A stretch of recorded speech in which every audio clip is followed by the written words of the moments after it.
হাঁপিয়ে গেছি। শুভ বিকেল বন্ধুরা।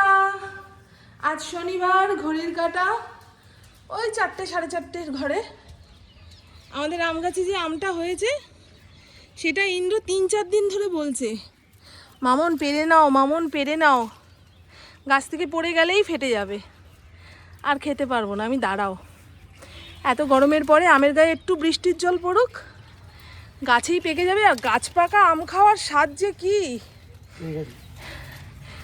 আগে জলটা দিয়ে নাও, তারপরে পারো। আর এই গাছের গোড়ার দিকে দুখানা বড় বড় সবেদা হয়েছিল, সেই সবেদাটা নিয়ে চালের হাঁড়িতে রেখেছি, পেকে গেলে খাবো। তুমি একটুখানি প্যান্টটা তোলো না, ডলার দেখা যায় যে। হ্যাঁ, এই গাছের লেবু আর বছরে এত বড় বড় হয়েছিল, কিন্তু এবছরে বড় হবে না, বোঝাই যাচ্ছে। সাইড দিয়ে হলদেটে হলদেটে হয়ে যাচ্ছে জানো। আর যেন কি বলবো, ও পেয়ারা গাছে ভোরে ফুল এসছিল, তা কুশিও বেরিয়েছে। ওই মাঝখানে একটা হাওয়া তুফান দিল, তাতে অনেকগুলো এই পেয়ারা পড়ে গেছে। তবে যে কটা এখন গাছে আছে সব কটা যদি ধরে যায়, ব্যাস পাড়া প্রতিবেশী আত্মীয় স্বজন সবাইকে একটা করে দেওয়া যাবে, জানেন। ইন্দ্রর ফল বাগানের খুব শখ, ওরা তো ফুলের প্রতি ইয়ে নেই, বাজার থেকে কেনা ফুল এনে তো ঠাকুরকে পুজো দিতে পারে, সেই জন্য ফুলের দরকার নেই। এই দেখুন, ও এই আম, আহা দেখেছো, ছোঁয়ার সঙ্গে সঙ্গেই পড়ে গেল। কালারটা দেখেছেন কি এসছে? এর আগের বছরে যতগুলো আম ধরেছিল ওই রোদের তাপে গরমের চোটে ফেটে ফেটে যাচ্ছিল, মাঝপথেই ফেটে যাচ্ছিল। আর এবছরের এই আমটা পুরো গাছে পাকলো। গুড মর্নিং, শুভ সকাল। যদিও সকাল নেই, ঘড়ির কাঁটা 12:30 ঘরে, তবুও মর্নিং বলে দিনটা শুরু করলাম। গতকাল যে ছাদ বাগান থেকে আমটা এনেছিলাম সেটা কেটে খাচ্ছি, ইন্দ্র মুখের দিকে তাকিয়ে রয়েছে। যদি মিষ্টি না বলি মনে হয় গলা টিপে ধরবে। আমটা ওপর দিকটা একটু মিষ্টি মিষ্টি ছিল, কিন্তু ওই একদম নিচের দিকটা এসে টক, বলতে পারছি না, কারণ এত যত্ন আত্তি করে আমটাকে বড় করেছে, টক বললেই তো মুশকিল। সে যাই হোক, আগামীকাল তো ভোটের রেজাল্ট। তা আপনি যাকে ভোট দিয়েছেন সে যদি হেরে যায় তাহলে আমি মাংস খেতে পারবো না, তাহলে 1000 রকম কমেন্ট করবেন, ও হেরে গেছে বলে তুমি মাংস খাচ্ছ। আবার আমি যাকে ভোট দিয়েছি সে যদি হেরে যায় তাহলে দুঃখে গলা দিয়ে আর মাংস নাববে না। তাই বললাম ইন্দ্রকে আজকেই মাংস রেঁধে বেড়ে খেয়ে নিই, কালকে পরিবর্তন হয় না প্রত্যাবর্তন হয়, সে কালকের মতন করে মানে হিসাব আত্তি করে রান্নাবান্না হবে। ইন্দ্র সকালে বাজারে গেছিল, 4 দিনের বাজার করে নিয়ে এসছে। অর্ধেক সবজিপাতি গুছিয়ে রেখেছি, অর্ধেকটা বাইরে রেখেছি। আর মাটন হবে কিন্তু আজকে, জানেন তো, মনে হচ্ছে অনেক দিন মাটন খাইনি, অনেক দিন মাটন খাইনি। হ্যাঁ, তা মাটনটাকে ধুয়ে কোনো মশলাপাতি বানানো হয়নি, তা ম্যারিনেট করতে হবে। তো অল্প একটু টক দই, লঙ্কার গুঁড়ো, হলুদ গুঁড়ো, কাঁচা তেল আর লবণ দিয়ে ম্যারিনেট করে রাখলাম। এখন পেঁয়াজ রসুন কেটে কুটে সুন্দর করে রান্না করি।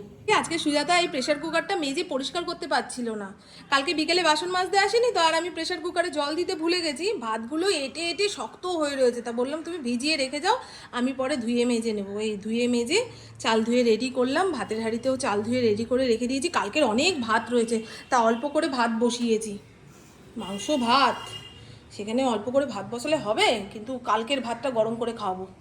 রবিবার মানেই তো এরকম লোভনীয় রান্নাবান্না হবে, সবাই একসঙ্গে খেতে বসবো, নাহলে আর সাধারণ মানুষের জীবনে আলাদা করে কিসের রবিবারের আনন্দ, তাই না?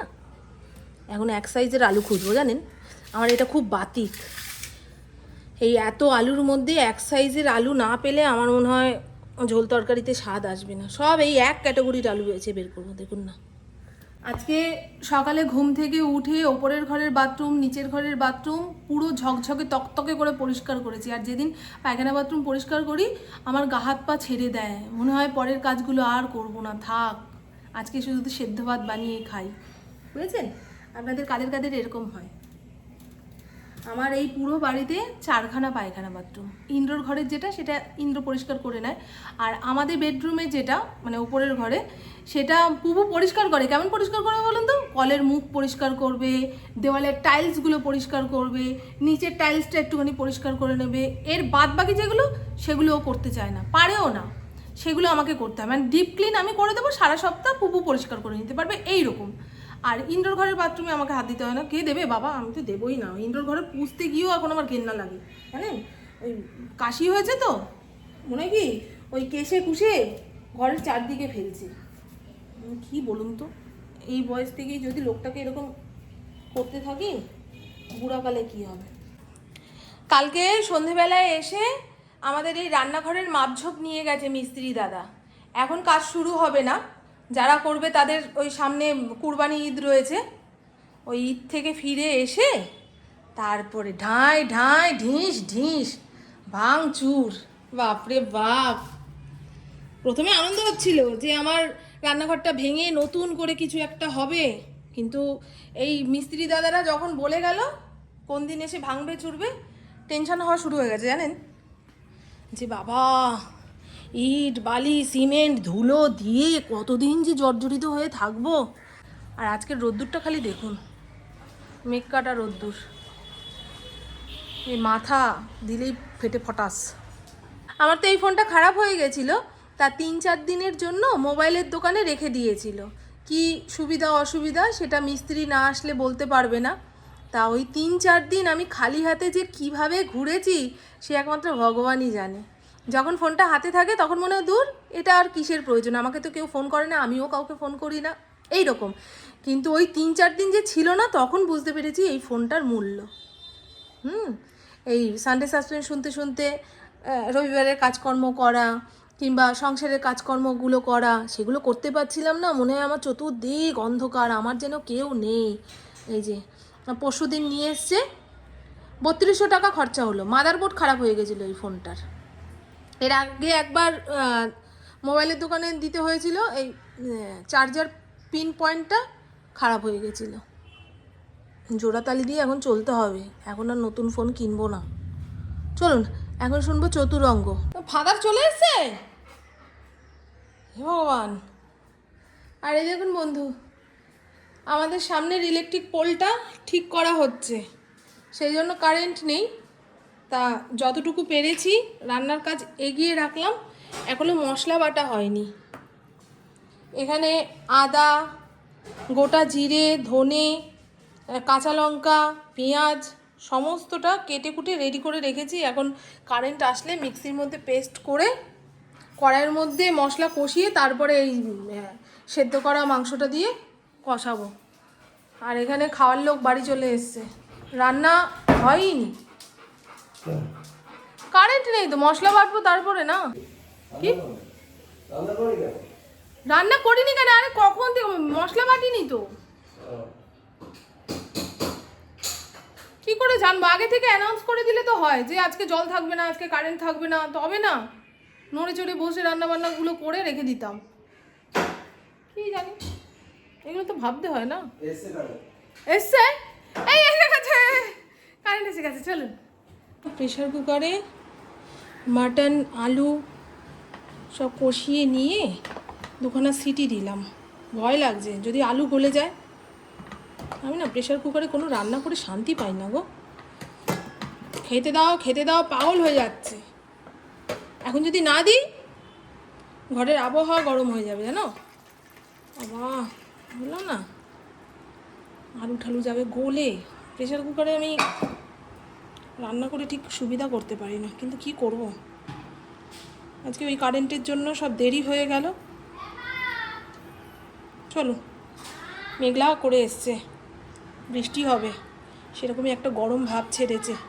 হয়ে গেল, এই হলো রবিবারের লাঞ্চ মেনু। পাতলা করে আলু দিয়ে মাটনের ঝোল, গরম গরম ভাতের সঙ্গে। আর কি চাই গো, আর কি চাই জীবনে? এর থেকে অতিরিক্ত আমি কিচ্ছু চাই না। প্রতিদিন ভালো ভালো খাওয়া আর সেই খাওয়া খেয়ে হজম করতে পারা, এই দুটো জিনিস পেয়ে গেলে মনে হয় পৃথিবীর আর অন্য কিছু সব তুচ্ছ, তাই না গো বন্ধু? আমার তো এটাই মনে হয়। চলো এবারে সবাইকে ডেকে খুঁজে খেতে দিই। আলু কিন্তু গলে গেছে, পেঁপেও দিয়েছি। কেমন কালারটা আপনারাও বলবেন এই রবিবারে কি কি রেঁধে বেড়ে খেলেন। অনেকে তো কালকে ভোটের রেজাল্টের পরে মাটন, তারপরে বিরিয়ানি এই সমস্ত খাওয়ার প্রোগ্রাম করেছেন, কিন্তু না, আমি এই সমস্ত করলে হবে না, আজকেই খেয়ে নিই। এবারে ভাত বাড়বো। প্রভু আবার গরম হলে খেতে পারে না ভাত ঠাত। আপনারা সবাই ভগবানের কাছে প্রার্থনা করবেন মামনের রান্নাঘরটা যেন মামনের মনের মতন হয়, মানে রান্নাঘরটা দেখেই সবাই বলবে ওয়াও। আমি রান্নাঘরে দাঁড়িয়ে রান্না করলে যেন আমাকে সেলিব্রিটিদের মতো দেখতে লাগে। ভগবানের কাছে প্রার্থনা করবেন। হ্যাঁ বন্ধু, একটু ধুয়ে নিই, ধোয়া বাসন, সেই জন্য আর থালা ঠালা এর মধ্যে রাখতে পারছি না, বের করতে গেলে যুদ্ধ লাগছে। এখন ওই কয়দিন এখানেই উপর দিয়ে রাখবো। পরের মাসের 1-2 তারিখ থেকে এই বাড়ির কাজকর্ম শুরু হবে। এবার বলি, হ্যাঁ, গুড ইভিনিং, শুভ সন্ধ্যা। ঘড়ির কাটা ওই 8টা, 8:30টার ঘরে। দুপুরে খাওয়া দাওয়া করার পরে বিকেলে আর চা খাওয়ার মতো পেটে জায়গা ছিল না, তাই চা খাইনি। রাতে ভাত খেতে পারবো কিনা তাও জানি না। ইন্দ্র কালকের জন্য ফুল নিয়ে এসছে, সঙ্গে একখানা জুঁই ফুলের মালা। আমি কি করবো গো এটা? বলে এই নিচের ঘরে রাখো, সুন্দর গন্ধ বেরোবে। তা আমি তো নিচের ঘরে কোনো ঠাকুরের মূর্তি রাখিনি যে তার গলায় মালাটা পরিয়ে দেব। এখন এটা কি করব বুঝে উঠতে পারছি না। তাহলে ভাবতে পারছেন, এমনি ওই ফুল আনলে ফুলদানিতে রাখা যায়, কিন্তু মালাটা আমি বিকেলে একটু গ্রিন টি খেয়েছি, তারপরে 2-1টা হিন্দি রোমান্টিক গান শুনলাম, নিজের মতো নিজে অনেকটা সময় কাটালাম। ইন্দ্র একটু আগেই আসলো, বলে গেল আর কয়েক ঘন্টা পরে ভোটের রেজাল্ট, কি হবে কি হবে। আমি দূর, তুমি গিয়ে চিন্তা করো, আমার ওই অত সমস্ত নিয়ে চিন্তা করতে ভালো লাগে না। নিজের জীবনেই কত চিন্তা করার বিষয় রয়েছে। সে যাই হোক, কি করবো বলুন তো মালাটা? এইটার মধ্যে পরিয়ে দেবো, এই বাবা এই ঠাকুরের ফটোটার মধ্যে পরিয়ে দেবো মালাটা, পরিয়ে দিই। জুঁই ফুলের মালা কিংবা বেলি ফুলের মালা ঘরের কোনো একটা কোনায় এনে রাখলে যা সুন্দর গন্ধ বেরোয়, তাই না? এখানটা পড়ে কিনা, এই ঠিক আছে। তো চলুন বন্ধু, এবারে ফরিনকে সঙ্গে করে নিয়ে ওপরের ঘরে যাব, একখানা মুভি দেখব। আমি মাঝে মধ্যে পুরনো মুভিগুলো চালিয়ে চালিয়ে দেখি, আমার ভালো লাগে। অমিতাভ বচ্চনের সওদাগর সিনেমাটা দেখব। অমিতাভ বচ্চন, তারপরে কে যেন, সাবানা ইয়াসমিন, ওই যে গুড় বেচতে যাবে, আখের রস জাল দিয়ে গুড় বানিয়ে দেবে, তারপরে বউকে তালাক দিয়ে দেওয়ার পরে যাকে আনবে সে আর গুড় বানাতে পারছে না, ওটা বিক্রি হচ্ছে না। এই সিনেমাটা আমার খুব ভালো লাগে, খুব ভালো লাগে, ওটাই আবার দেখবো। ব্যালকনির প্রত্যেকটা গাছ মানে সবুজ সতেজ হয়ে ঝাঁকড়া দিয়ে উঠেছে। এরকম গাছপালা তত্তর করে বাড়লে, সবুজ সতেজ থাকলে মন ভালো লাগে, একটা পজিটিভ ব্যাপার মনের মধ্যে কাজ করে। আর যখন গাছের পাতা শুকিয়ে যায় কিংবা গাছ বাড়তে চায় না, তখন মনও খারাপ হয়ে যায়। এই গাছটা বাবা রে, মানে আলোর থেকেও বেশি গতিতে বাড়ে, জানো? কেউ চাইলে আমি দিতে পারতাম, এই ডাল পুঁতে দিলেই একদম ঝাঁকড়া হয়ে যাবে। দেখুন পাতাগুলো কি সুন্দর। এই একই গাছ একটা একদম ওই কচি কলা পাতা কালারের হয়, ওটা দেখি নার্সারিতে পেলে নিয়ে আসবো। এই গাছগুলো ব্যালকনিতে ঝুলিয়ে রাখলে খুব ভালো লাগে, অল্প যত্নতে দেখুন কি সুন্দর বেয়ে বেয়ে নিচে নামছে। আর এই বেলি ফুল গাছটার কথাটা কি বলবো, প্রত্যেকটা ডালে ডালে ফুল হয়েছে, প্রত্যেকটা ডালে ডালে। আজকে কিন্তু ঝড় বৃষ্টি হওয়ার কথা ছিল, হলো না তো। সময় আছে, হঠাৎ করে চতুর্দিক কালো হয়ে একদম হাওয়া ঠাওয়া দিয়ে কিছুক্ষণ বৃষ্টি হবে। পুদিনা গাছটাও বেশ ভালো হয়েছে, লোকে পুদিনা পাতার চাটনি খায়, কিন্তু এই পাতার গন্ধটা আমার নাকে আসলেই কেমন যেন লাগে, জংলা পাতা জংলা পাতা। আমার ফড়িংও চলে এসছে, আজকে সকালবেলায় পুপুর সঙ্গে চা খেতে বসে একটা আলোচনা করছিলাম যে দেখ পুপু, ভগবান কেমন বুদ্ধিমান, কোনো মানুষকে কিংবা প্রাণী জগতের কাউকে ডবল ডবল করে কিছু দেয়নি। যে প্রাণীর হুল আছে তার দাঁত নেই, যার দাঁত আছে তার হুল নেই। যে খুব সুন্দর তাকে হিংস্র বানিয়েছে, যেমন বাঘ এত সুন্দর দূর থেকে দেখে পোষায় না, মনে হয় সামনে গিয়ে গায়ে একটু হাত বোলাই, হয় কি না? কিন্তু বাঘ এত হিংস্র, সামনে যাওয়াই যাবে না, হালুম করে খেয়ে নেবে। সাপ এত সুন্দর একটা জীব, হ্যাঁ, ডোরা কাটা দাগ, এরকম হেলে দুলে চলে, কিন্তু সামনে যাওয়া যাবে না, ছোবল মেরেই ছবি করে দেবে। আবার বোলতার দেখুন হুল আছে, দাঁত নেই, হুল ফোটালেই একদম জায়গা ফুলে উঠবে। আবার যাদের দাঁত আছে তারা কামড়ে দেবে। আবার যে ফুল সাদা তাকে প্রচণ্ড গন্ধ দিয়েছে, যাতে মৌমাছি এসে বসে, কারণ সাদা ফ্যাকাশে রং, তো কোন পতঙ্গ এসে বসবে, তাই গন্ধ দিয়েছে প্রবল। দেখবেন ও সাদা ফুলেরই বেশি গন্ধ হয়। আবার গোলাপ এত সুন্দর, তাকে কাটা দিয়েছে, যাতে তুলতে গেলে আঙুলে কাটা লাগে, তাই না? মানে যাকে যেমন রূপ দিয়েছে সেটা বাঁচানোর জন্য তাকে কিছু না কিছু একটা টেকনিক দিয়ে পাঠিয়েছে, ডবল ডবল কিছু দেয়নি। আবার কালারিং ফুলে কালার থাকে, অপূর্ব কালার, মৌমাছি ছুটে চলে আসবে, কিন্তু গন্ধ থাকে না।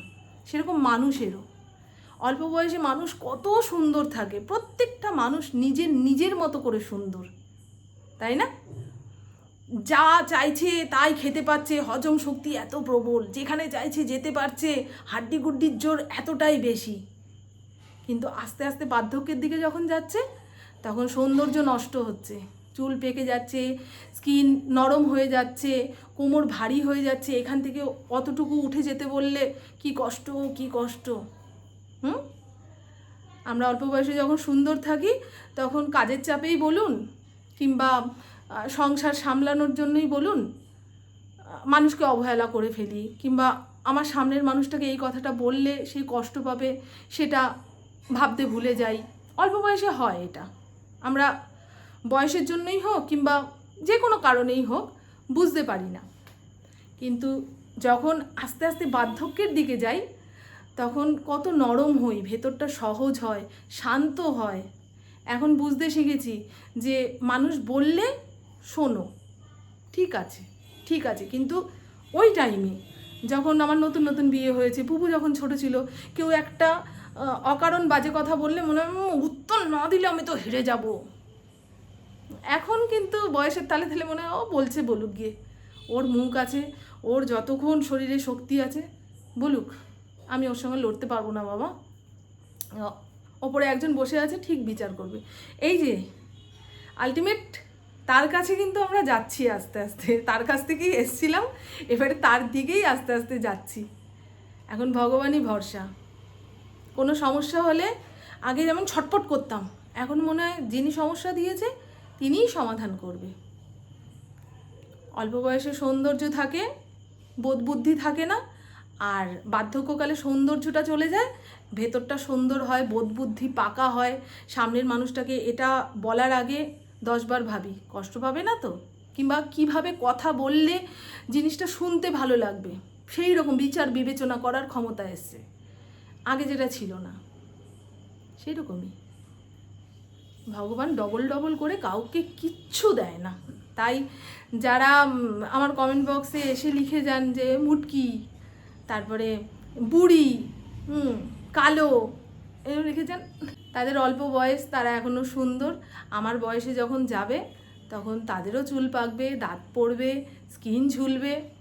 কেউ সারা জীবন সুন্দর হয়ে থাকতে পারে না, যতই সার্জারি করো। এই যে সিনেমার আর্টিস্টরা বোটক্স মেরে একাকার করে ফেলছে, তাও কি একদম মৃত্যুকাল পর্যন্ত একই রকম সুন্দর থাকতে পারছে? হয় না, কখনো হয় না। কিছুক্ষণ হয়তো ধরে রাখতে পারবে, কিন্তু একটা টাইমে সবই ঝরবে, সবই পড়বে। আরও একটা জিনিস শিখেছি, যত বার্ধক্যের দিকে যাব তত ঘ্যানঘ্যানানি কমাতে হবে। ওই শরীর নিয়ে ঘ্যানঘ্যানানি, কোনো কিছু নিয়েই যদি আপনি ঘ্যানঘ্যান করেন তাহলে অল্প বয়সী ছেলে মেয়েরা এসে পাশে বসতে পারবে না, বসতে চাইবে না, তখন আরও নিজেকে একা মনে হবে। তো চলুন বন্ধু, আমার বকবক আজকের মতন এইটুকুই। আপনারা সবাই খুব খুব খুব ভালো থাকবেন, নিজের শরীরে খেয়াল রাখবেন, সুস্থ থাকবেন, আর অল টাইম স্মাইল করতে হবে। টাটা, খুব ভালো থাকবেন।